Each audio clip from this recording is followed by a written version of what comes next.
Hello everyone, I am Mohammad Reza Kachuyan, technical expert at Radonix. Welcome to part 2 of the Radonix controller installation and setup tutorial. In this video, we will be following the official Radonix installation guide. I will open the guide PDF on the screen and explain each section step by step. This way, you can easily follow along and make the same settings on your own system. Now, let's begin with the power supply requirements. The Radonix controllers require a 24-volt DC switching power supply for stable operation. They are connected to the power source through a 3-pin terminal. The plus 24-volt terminal connects to the positive pole of the power supply. The GND terminal connects to the negative pole of the power supply. Note, the connector includes 2 GND pins, which are internally linked on the controller board. Connecting the negative pole to just one of them is enough. Refer to figure 4 for the GND connection. Once the 24-volt supply is connected correctly, the controller's power circuit is ready. Now you can proceed with the next configuration steps.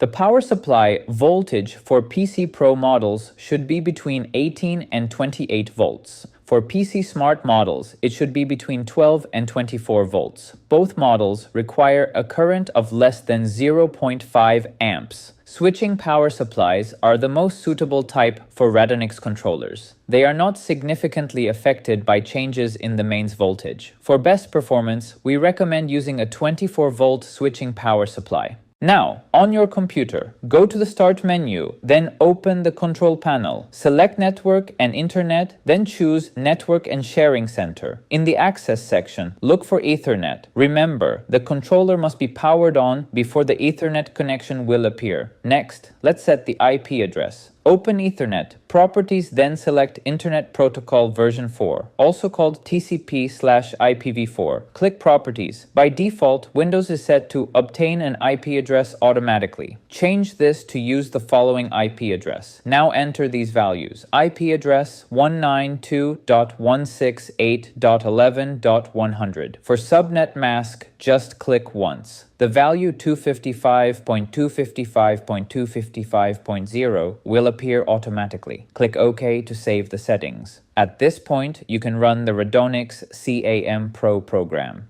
When you first open CAM Pro Test, or CAM Pro Calibrator, Windows Firewall may show a warning message. In this case, simply check both boxes and click Allow Access. This will let the program use the network port. At this point, you can run the Radonix CAM Pro program. If the firewall blocks the connection, follow these steps. Go to the Control panel, select System and Security, then click Windows Firewall. On the left side, choose Allow a program or feature through Windows Firewall. In the list, look for RadCam Pro, Radonix PC Pro Test, and Rad PC Pro Calibrator. Make sure both checkboxes in front of each program are ticked. If they are grayed out, click Change Settings at the top, then tick them. If you don't see the program name in the list, click Allow another program. Browse for the software, add it, and repeat the same steps. Once the IP and firewall settings are complete, launch the software again to continue. If you see an A code error, this means the controller needs an activation code, also called the A code. Each A code is a 16-digit number. It defines how many axes are active on the controller. For example, a 6-axis controller may come with only 2 axes enabled at first. Later, it can be upgraded to all 6 axes by entering the correct A code. Here's how to enter it. Go to Settings. You will see 2 tabs, Software Settings and Security. Open the Security tab. There, you will see the controller's serial number. Next to it is a field where you enter the 16-digit A code. Type in the code, then click OK, close the program, and open it again. The A code error will disappear. And that's it. You have now successfully connected the controller, set the IP, configured the firewall, and activated it using the A code. This concludes part 2 of the Radonix controller installation and setup tutorial. We hope this session was helpful to you.